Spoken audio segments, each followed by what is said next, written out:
Nagkasakit tayo, may St. Luke's, may Asian, may Makati Med. Pero paano naman yung mga kababayan natin na may nanay na 80 years old na napakahirap? Pagka nag-flu, tapos nagka-pneumonia, mamamatay na lang. Di natin bibigyan ng bakuna. So, it's just unacceptable, Mr. President. Senator Tulfo, alam mo naman, respeto ko sa iyo at never ako nag-i-interrupt. Pero That's okay. yung ganong klaseng sagot ng DOH, wag tayo magbuluhan dito. Health ng mga bata to future ng bansa to, tapos ganyan ang sagot natin na meron ganito, meron. Hindi totoo yun. The DOH is not delivering enough. Tapos pag nag-deliver late, tapos pag nag-deliver ready to expire na ito. Can you imagine last year? Maraming hindi na bakunahan, tapos na yung pandemic.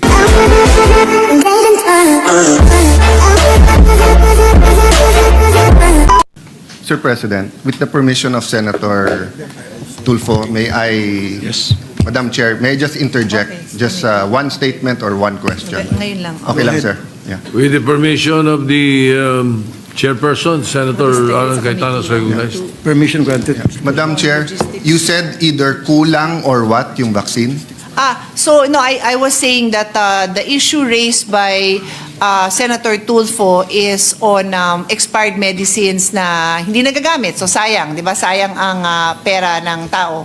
Tapos sabi ko, in the previous budget defense just last week, meron namang si Senate President asked naman about yung supplies naman na kulang. So I was saying that it's two issues on the different side of the coin, di ba? Yung on the one hand, may gamot na kulang, nauubusan, hindi ma-deliver sa tao.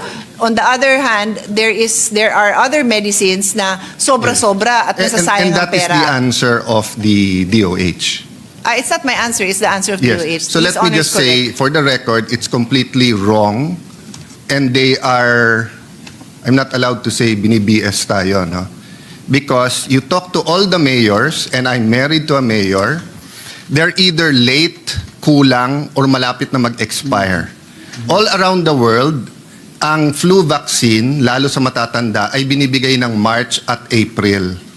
Even assuming na naganggaling pa sa Western countries yung flu vaccines ng March or April, sabihin mo nang dumating dito ng August or July, ngayon po, November 26, wala pa ho silang vaccine for flu.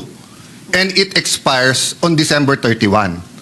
Yung mga matatanda na iba, ayaw na nila ng flu vaccine ng November late. Ngayon, late na late. Secondly, doon sa routine vaccine that you fought for, Madam Chair, that you fought for, ever since Secretary Herbosa took over, it's late or kulang. Wala talaga, hindi dumadating. Wag nila sabihin may sobra and ibang issue yon. And etong problema, Senator Tulfo, thank you for this time. Yung parents, ayaw nang pabukunahan yung ibang anak kasi nagdi-deliver sila 1 month na lang, expired na Paano nangyari yon? Pumunta ka sa private doctor, 2, 3, 4 years yung expiration ng ibang vaccines. I'm not talking about the flu, I'm talking about the routine. So in my time, I don't want to take the time of Senator Risa and Senator Tulfo. We'll go into that, Madam Chair. Pero, sabihin na nila kung anong problema, kung bakit, 2 years na 2 years na, parating late. If you want, patuloy natin to tomorrow, let's randomly call 10 mayors and 10 governors. They'll tell you all the same thing. The DOH is not delivering enough. Tapos pag nag-deliver late, tapos pag nag-deliver, ready to expire na ito. Can you imagine last year? Maraming hindi na bakunahan, tapos na yung pandemic. Nung pandemic nga, gumawa ng paraan na kahit na naka-lockdown, nagkakagulo yung mga health, yung mga experts natin kung paanong ituloy yung bakuna. Pero last year, nandyan lahat ng pera, lahat ng bakuna nandyan. Hindi nila ma-deliver. Panay excuses Madam Chair, last point. Hindi pwedeng bumili ang LGU So wala silang choice.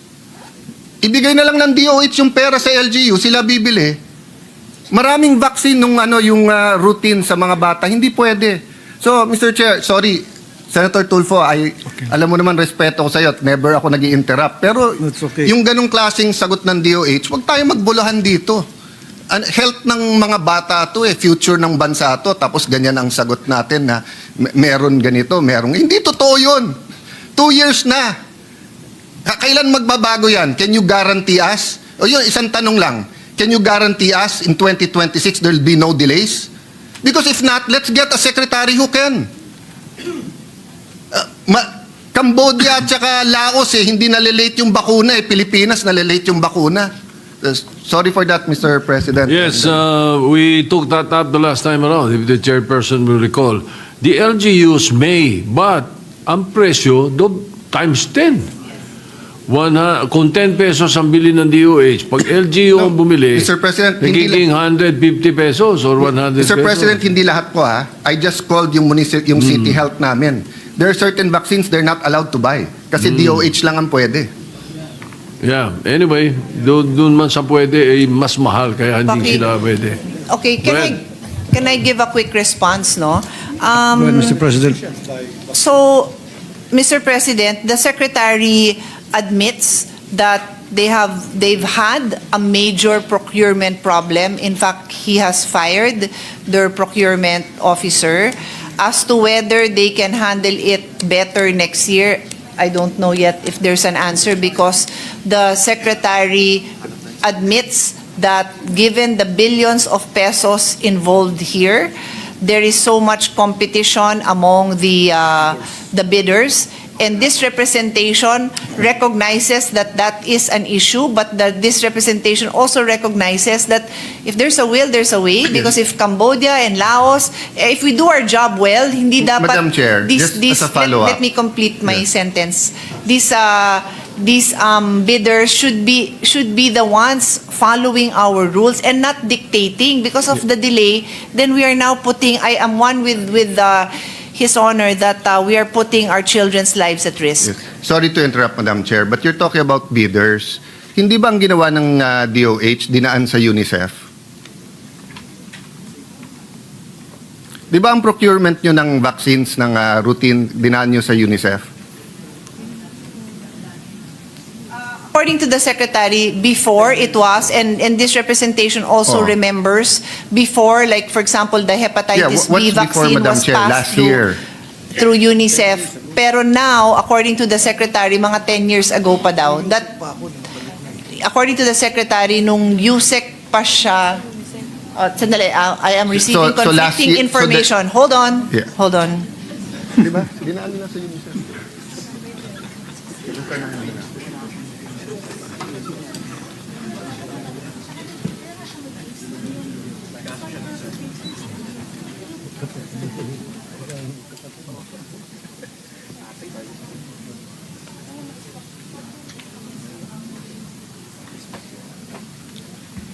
Yan yung pinail sa ombudsman, no? A release of 1.2 billion to UNICEF from February to July 2024. Ano yung matagal na at dati? At coincidence lang ba kasi tumatakbo yung secretary sa WHO? That's why I said, give me a minute to get a clear response. So, due to the measles outbreak, there was a purchase. Is it a one-time purchase? There was a one-time purchase through UNICEF because of the measles outbreak. But aside from that, they do not purchase from UNICEF. So, Okay. His Honor is correct. So, There no, was a purchase. Yeah, so the point is kasi, hindi dapat magkaroon ng problema sa bidders eh. 'Di ba? Ang passport, 3 years nagka-problema sa Aquino administration. 1.5 years, 1 year nagka-problema before my time sa DFA. Noong time ko, 9 months kaming ginugulpe. Then we solved it. O sa LTO, 3 administrasyon, umupo si Vince Dizon. In 3 months, na-solve niya. Plaka ng kotse. Di ba, Senator JV, Senator SP, I think, di ba, nung term mo rin yun nung daming problema sa LTO di ba, yung plaka at saka yung even lisensya. Na-solve lahat Di ba? So, I mean, eto, immunization sa mga bata, you don't know how to slap people around. May mga siraulong bidder dyan, naloloko-lokohin yung bidder, di pakulong nyo. You cannot, sorry Senator Tulfo, usually ako malamig uno, ikaw mainit ulo, pero you cannot guarantee, I'm not talking to you, my dear ate, I'm talking to the DOH family and the secretary. Atin si Senator Tulfo sa podium. If the secretary cannot guarantee us that in next year there'll be no delays, of course, yung delays that are not foreseen, di ba? Kung may bagyo or nagsara ang mga port at hindi ma-deliver. But yung delays that happened the last 2 years, he has no business being secretary. Imagine, Mr. President, nandito tayo ngayon, 7 p.m., nakikinig tayo, nakailan beses na ang DOH. Hindi nyo magagaranti na bakuna lang, hindi on time. 30% of our kids are endangered of stunting. Ilan sa kanilang endangered dahil nga sa kahirapan dito sa mga sakit na i-prevent ng bakuna. Ang dami natin pinag-uusapan dito, budget nyo, ang laki-laki. Tapos, yung on time lang yung bakuna. O ibigay nyo lang sa Senate. Yung pera, kami na magbibid. Kami na magdi-deliver. Sorry, Senator Tulfo, but thank you for this intervention. But I think it's unacceptable that we do not have a hard answer here that hindi madidelay ang mga bakuna. We're not talking about all kinds of medicines and competing. Ang pinag-uusapan pa lang natin yung routine na bakuna plus sa senior citizen na yung flu. Yung flu lang, hindi natin ma-solve yun. To be fair, past administration, November din. Kung yun ay ginawa ni Secretary, at least may isa siya na hindi nagawa ng ibang administrasyon. Pero wala eh. Imbis na November 1, nandito na. November 26 na, wala pa rin. Kasi tayo, komportable tayo. Nagkasakit tayo, may St. Luke's, may Asian, may Makati Med. Pero paano naman yung mga kababayan natin na may nanay na 80 years old na napakahirap? Pagka nag-flu, tapos nagka-pneumonia, mamamatay na lang. Di natin bibigyan ng bakuna? It's just unacceptable, Mr. President. We understand the frustration, Mr. President. Just to put on record, because the Senate President asked a very similar, identical question about the vaccines, no? The response that we got from DOH is precisely because of the procurement problems, and this is referring to the flu vaccine.